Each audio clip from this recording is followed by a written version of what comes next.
बिस्मिल्लाहिर्रहमानिर्रहीम। मेरे प्यारे नाजरीन और सामीन, मैं हूं आपका भाई हाफिज़ वसी मोहम्मद ख़ान और ये है हाफिज़ वसी टीवी यूट्यूब चैनल। मेरी गुजारिश है कि आप इसको सब्सक्राइब करें ताकि जब भी कोई नई वीडियो रिलीज हो आपको उसकी इत्तला बर वक्त मिल सके। आज का प्रोग्राम जो है वो फर्टिलाइजर की अदम दस्तयाबी और उसका इलाज, उसका हल क्या है, आज उसके बारे में है। लेकिन बात मैं पहले शुरू करता हूँ मौलाना रूमी के इस कॉल से, जिसमें उन्होंने फरमाया कि अल्लाह ताला तक पहुँचने के बेशुमार रास्ते हैं, लेकिन अल्लाह ताला का सबसे पसंदीदा रास्ता वो ये है कि आप अल्लाह ताला की मखलूक से मोहब्बत करें। और यही एक मोहब्बत है जो आज के प्रोग्राम की बुनियाद बनी हुई है। सामीन, पिछले साल हम सब लोग इस बात पर खुश थे कि गंदम की रिकॉर्ड पैदावार हुई है, गन्ने की रिकॉर्ड पैदावार हुई है, मकई की रिकॉर्ड पैदावार हुई है। लेकिन उस वक्त वो तमाम इनपुट्स मदाखिल अवेलेबल थे जो अच्छी बढ़ोतरी के लिए, फसल की अच्छी बढ़ोतरी के लिए और उसकी अच्छी पैदावार के लिए जरूरी थे। आज इन सब की अदम दस्तयाबी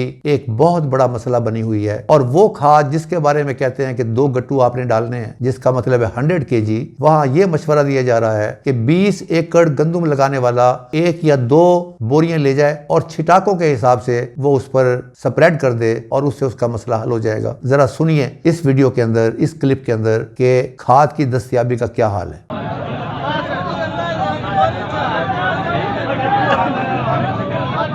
साहब आप भी नेड़े हो गए हो गल कोई नहीं बननी।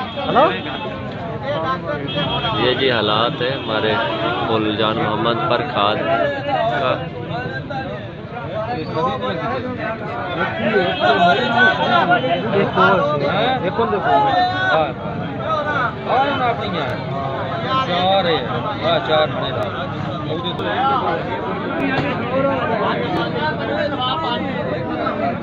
बात अब यही खत्म नहीं होती। दूसरी बात यह है कि कल की खबर है कि टंडोवाला यार के पास एक ट्राला जा रहा था जिस पर 400 बैग लदे हुए थे और वो लाइन किसानों की जो सारा दिन थक कर लाइन में लगकर खाली हाथ वापस आ रहे थे, उन्होंने उस ट्राले को रोक लिया और लाठियों के जोर के ऊपर जिसके हिस्से में जितनी बोरी आई वो उठाकर ले गया और गवर्नमेंट उसका कुछ नहीं कर सकी। ये सूरत हाल है जो इस वक्त हमारे किसान को दरपेश है और मुझे सख्त खौफ है कि इस नतीजे के अंदर जो अब इस वक्त खाद की सप्लाई की सूरत हाल है, इसके नतीजे के अंदर इस मर्तबा की पैदावार का क्या हाल होगा और कहीं हम लोग पिछले साल के मुकाबले में हमारी सूरत हाल माकूस ना हो जाए। तो ये मेरा एक कंसर्न है। लेकिन एक साइंस के तालिब इल्म की हैसियत से मैं कुछ चीजें जानता हूं और उसमें सबसे ज्यादा इंपॉर्टेंट चीज जो है वो ये है कि हर चीज का हल मौजूद होता है बशर्ते कि जरूरत उसको मजबूर करे। अब जरूरत मजबूर करे, मैं इसके बारे में आपको मिसाल लेना चाहता हूं कि जब इंडिया ने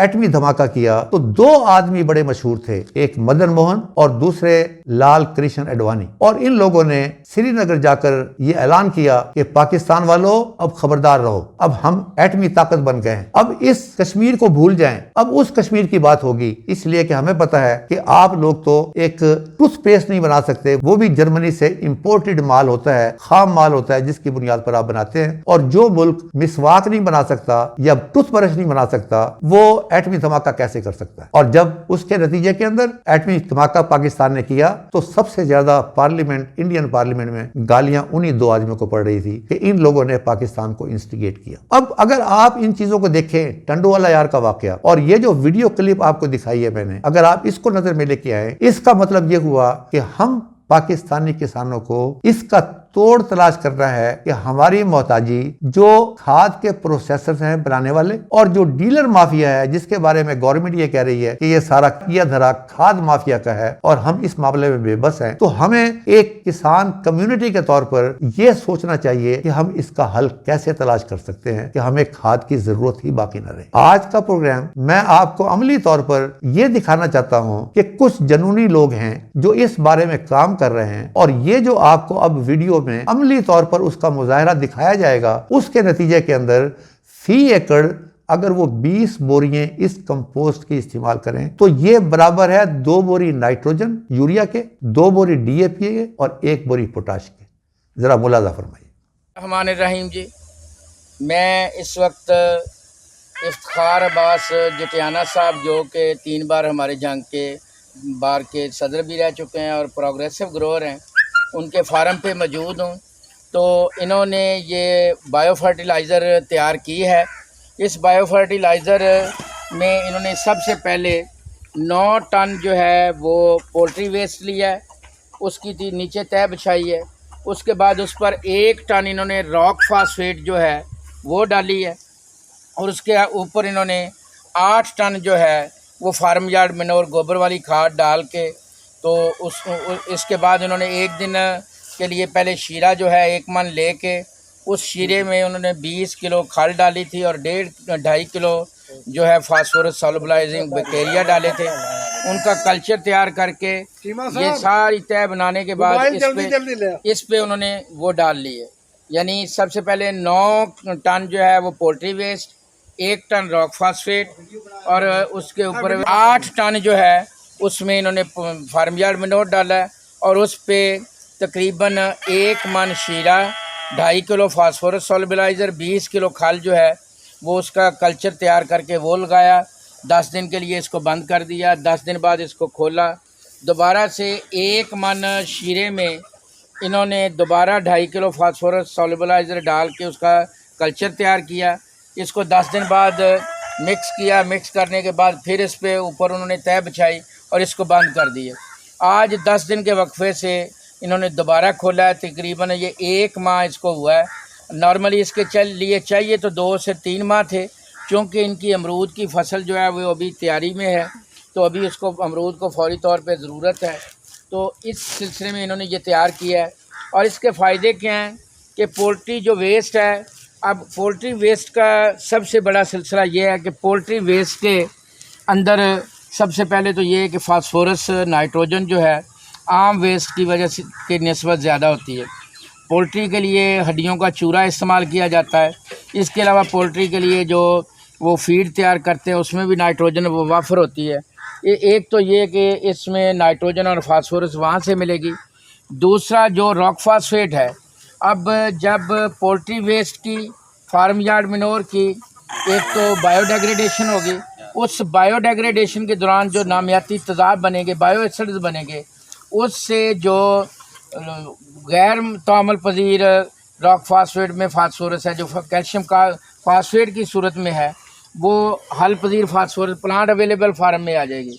एक तो ये कि इससे ये कि फास्फोरस जो है वो पौधों के इस्तेमाल की हालत में आ जाएगी। दूसरा, रॉक फास्फेट में मौजूद जो सल्फ़र वगैरह थोड़ा बहुत होगा, या जो सल्फ़र वगैरह पहले से मौजूद जो इन्होंने इस्तेमाल किया था इसके साथ पोल्ट्री वेस्ट इस्तेमाल किया, उसमें सल्फ़र होगा, फार्म यार्ड मैन्योर में सल्फ़र होगा। वो सल्फ़र ऑक्सीडाइजिंग बैक्टीरिया जो है उनकी खुराक बनेगा, उससे मुख्तलिफ़ किस्म के उनकी बॉडी के अमाइनो एसिड बनेंगे, या सादा लफ्ज़ों में ये सल्फ़र वाले अमाइनो एसिड बनेंगे। जब सल्फ़र वाले अमाइनो एसिड बनेंगे तो ये सल्फ़र वाले अमाइनो एसिड जब पौधे को मिलेंगे, भले वो प्लांट का स्ट्रक्चर का हिस्सा हो, वो प्लांट भी तो ज़ाहिर सी बात है जब उनको खुराक नहीं मिलेगी, उनकी बायोडेग्रेडेशन होगी, तो पौधे को जब सल्फ़र वाले अमाइनो एसिड बनेंगे, जिस भी इंसान, हैवान, पौधे में सल्फ़र वाले अमाइनो एसिड ज़्यादा होते हैं तो डाई सल्फाइड कोवलेंट बॉन्डिंग जो 2 पेप्टाइड चेन्स में होती है, अमाइनो एसिड आपस में मिलके पेप्टाइड चेन बनाते हैं। पेप्टाइड चेन जो है वो आपस में मिलके जब पॉलीपेप्टाइड स्ट्रक्चर बनता है तो उसमें जो 2 चेन्स होती हैं उनमें जो सल्फ़र वाले अमाइनो एसिड होते हैं, उनमें सल्फ़र के दरमियान जो एटम है डाई सल्फाइड कोवलेंट बॉन्डिंग होती है। किसी भी इंसान, हैवान, पौधे में जो डाई सल्फाइड कोवलेंट बॉन्डिंग जितनी ज़्यादा होगी प्रोटीन स्ट्रक्चर में, उतना ही वो स्ट्रॉन्ग, स्टेबल, विगोरस होगा, उतनी उसकी मौसम के, बीमारी के, कीड़े के ख़िलाफ़ क़ुव्वत मुदाफ़त ज़्यादा होगी, और उतनी उसकी पैदावार जो है वो बेहतर होगी। और दूसरा, बायोडेग्रेडेशन के दौरान जो ऑक्सीजन्स, जिब्रेलिन्स, साइटोकाइनिन वगैरह जो फाइटो हार्मोन्स बनेंगे, ये फाइटो हार्मोन्स मार्केट से लेने हों तो बड़े महंगे हैं, तो ये फाइटो हार्मोन्स भी पौधे को मिलेंगे। तो इसका फ़ायदा ये होगा कि ना सिर्फ पौधे की नशोनुमा बेहतर होगी, बल्कि अमरूद का साइज़, अमरूद की क्वालिटी और हर लिहाज से उसमें बेहतरी आएगी। एक तो इसका बुनियादी मकसद ये था कि जो पौधे को नामियाती खाद देना, दूसरा इसका मकसद था कि इससे बायो एसिड्स मिलेंगे, यानी ज़मीन में पहले से मौजूद खुराक जो है वो प्लांट अवेलेबल फार्म में मैक्रो माइक्रो न्यूट्रिएंट आ जाएंगे। तीसरा, इससे ये होगा कि फाइटो हार्मोन्स पौधे को दस्तयाब होंगे, चौथा ये होगा कि सॉइल का जो माइक्रो फ्लोरा है, जो बेनिफिशियल माइक्रोब्स हैं, वो इससे उन माइक्रो फ्लोरा बढ़ेगा और ज़मीन में मौजूद जो खुराकी अज्जा हैं वो पौधे को बेहतर तरीके से मिलेंगी। और इसकी चूँकि वाटर होल्डिंग कैपेसिटी ज़्यादा है, तो वाटर होल्डिंग कैपेसिटी जो बढ़ने से बार बार हमें पानी नहीं लगाना पड़ेगा। पौधे को जब जड़ों को मुनासिब वक्फे से पानी लगाएंगे, रूट रेस्पिरेशन बेहतर होगी, तो उससे भी पौधे के जो निज़ाम है वो बेहतर तौर पे काम करेंगे। पौधा जो खुराक एक्टिव ट्रांसपोर्ट के ज़रिए लेगा उसमें भी कमी आएगी, क्योंकि इसके ज़रिए से जब न्यूट्रिएंट आसानी से पौधे को दस्तयाब होंगे तो पौधे को रूट एक्सुडेट्स जो हैं वो भी खारिज नहीं करने पड़ेंगे, कम खारिज करने पड़ेंगे, पौधे को आसानी से खुराक मैसर होगी। ये माशाल्लाह इन्होंने पाकिस्तान में पहला तजर्बा किया है और अल्लाह के फजल करम से अगले साल 3 से 4 माह इसी प्रोसेस को देंगे। मुझे उम्मीद है कि इंशाअल्लाहुल अज़ीज़, पहले इन्होंने फर्मेंटर के ज़रिए नामियाती खाद बना के डाली थी, पौधों को फ्लड की थी, उससे इनकी ज़मीन में सरसब्ज़पन आया है और उसके अलावा अमरूद की मिठास क्वालिटी जो इम्प्रूव हुई है। ये पौधे जो बदहाली का शिकार थे अब दोबारा बेहतरीन हालत में आते जा रहे हैं। इस खाद के बाद उम्मीद की जाती है कि इंशाअल्लाहुल अज़ीज़ मौजूदा जो फल है ये दिसंबर में आ जाएगा, यानी कोरे से पहले ये जो फसल की झोली है वो ज़मींदार को मिलेगी। अल्लाह ताला की करम नवाजी रहमत से जितने पैसे इस बाग से ज़मींदार ने अप्रैल तक कमाने थे, बफज़ल खुदा ताला अल्लाह ने चाहा था, उसकी मेहरबानी साथ रही, तो इंशाअल्लाह दिसंबर में वो कमाएगा। और अगले साल के लिए इंशाअल्लाहुल अज़ीज़ बाग जिस तरह से बहाल होगा, अगले साल इसकी पैदावार इससे भी बेहतर आने की उम्मीद है। शुक्रिया जी। सामीन, आपने ये तफसील देख ली है। ये 2 आदमी हैं, एक माहर इफ्तिखार अब्बास जटियाना साहब, हमने इकट्ठे मैट्रिक की है, उसके बाद हमारे बच्चों ने भी इकट्ठे तालीम हासिल की है और जनून की हद तक इनको प्यार है कि किस तरीके से मैं इन खादों से छुटकारा हासिल कर सकूं। दूसरे साहब भी जनूनी हैं, ये असिस्टेंट डायरेक्टर हैं ज़राअत के, और मैंने इससे बेहतर जनूनी आदमी मैंने नहीं देखा। ये इनकी निगरानी के अंदर ये सारा प्रोसेस मुकम्मल हुआ और इनका नाम है गुलजार शाहिद साहब। अल्लाह ताला इन दोनों को जिंदगी दे और इनको खुश रखे। अब ये सारा काम मुकम्मल करने के बाद मैंने माहर साहब से ये रिक्वेस्ट की कि आप इसका न्यूट्रिशनल वैल्यू निकलवाएं। लिहाजा गुलजार शाहिद साहब के जरिए अयूब रिसर्च इंस्टीट्यूट का सॉइल फर्टिलिटी डिपार्टमेंट में इसका तजिया करवाया गया। इस खाद का जो आपको दिखाई जा रही है और जो बताया जा रहा है कि कैसे बनाई गई है, और उसके नतीजे के अंदर ये रिपोर्ट मेरे पास है।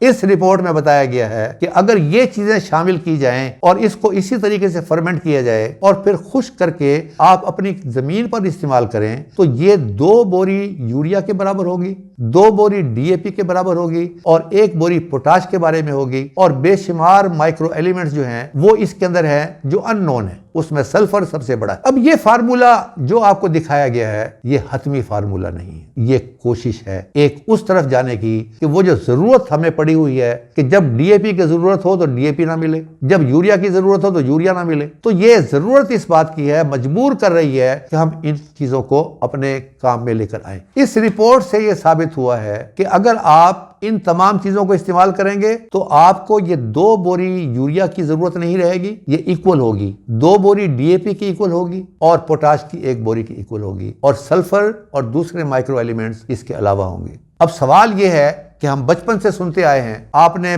5 ट्राली जो है वो आपने गोबर की खाद डाल देनी है। अब एक बात तो तय है कि उस 5 बोरी खाद के बारे में हमें ये तो पता है कि इससे ज़रख़ेज़ी में इजाफा होगा, हमारी ज़मीन की ज़रख़ेज़ी में इजाफा होगा, और हमें यह भी पता है कि इसमें ज़मीन में पलने वाले माइक्रोब जो हैं वो ज़्यादा होंगे और उसके नतीजे के अंदर फसल की पैदावार ज्यादा होगी, इतना तो हमें पता है। लेकिन यह पता नहीं है कि मैंने कितने बोरी या कितने टन मैंने इस मटेरियल के अपने फी एकड़ के हिसाब से मैंने अपनी जमीन को दिया है, तो उसके नतीजे में कितनी नाइट्रोजन आई है, कितनी फास्फोरस आई है, कितनी पोटाश। इस रिपोर्ट ने इसको वाजे कर दिया। सामीन, ये जो फार्मूला दिया गया है ये हतमी फार्मूला नहीं है। इफ्तिखार अब्बास जटियाना साहब, गुलजार शाहिद साहब और एक और नाम है वो है आरिफ रफीक फरिश्ता साहब, ये मुसलसल जनूनियों की तरह इस पर काम कर रहे हैं। इनकी मेहरबानी है, मुझे इन्होंने लूप में लिया हुआ है और मैं अब आपको दिखाना चाहता हूं कि आपके सामने इन प्रोडक्ट की जो इफेक्ट है वो क्या है। मेरे प्यारे नाजरीन, मैं आपको दिखाना चाहता हूं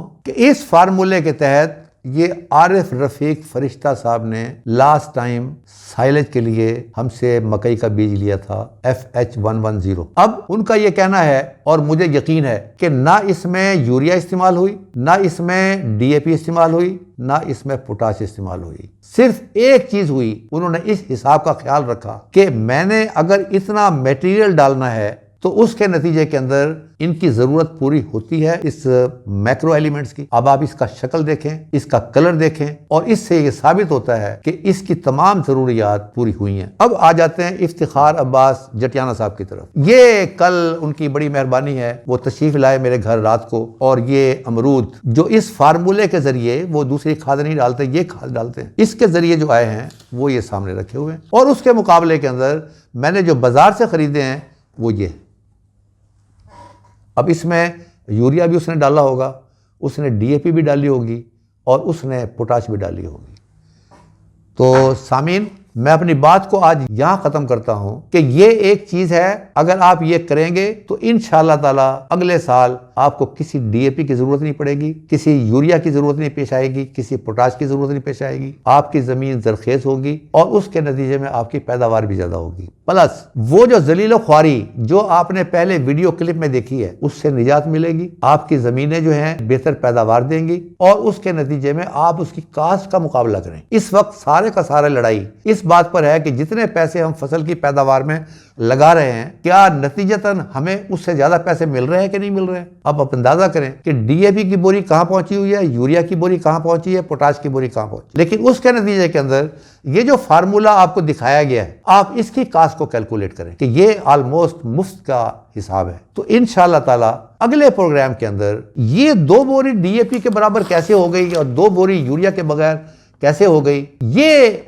और एक बोरी पोटाश के बगैर कैसे हो गई, हमने दावत दी है एग्रीकल्चर यूनिवर्सिटी के एनवायरमेंटल साइंसेज और सॉइल साइंसेज के एसोसिएट प्रोफेसर डॉक्टर अब्दुल वकील साहब को। वो हमें समझाएंगे और आपको भी समझाएंगे इस बात के कि ये कौन कौन सी चीजें हम शामिल कर सकते हैं, और उसके नतीजे के अंदर आप आंखें बंद करके आराम से सोएं कि आपकी ज़मीन को और आपकी फसल को उतनी यूरिया, उतनी DAP, उतनी पोटाश मिल चुकी है अगर आपने ये काम कर लिया। लेकिन हम सिर्फ आपकी मदद कर सकते, और मैं कोशिश करूंगा कि किसी प्रोग्राम के अंदर जो कुछ वो काम कर रहे हैं उनको भी यहाँ पर लाया जाए, ताकि इस मुसीबत से, ये रोज रोज की झंझट से ये निजात मिले कि एक आदमी जिसने 20 एकड़ गंदम लगाई हुई है और सुबह से लेकर शाम तक पता चलता है कि उसको 1 बोरी मिली है। आप अंदाजा कर सकते हैं उसकी ज़हनी कैफियत का। मैं आप लोगों को पुरसकून देखना चाहता हूं। आप पुरसकून होंगे तो अपनी ज़मीनों पर तवज्जो ज़्यादा दे सकेंगे, अपनी फसलों पर तवज्जो ज़्यादा दे सकेंगे। उसके नतीजे में आपकी पैदावार बढ़ेगी और उसके नतीजे में हमारा मुल्क खुशहाल होगा। Thank you very much. Verma Alaina इल्लल बलागुल Mubeen.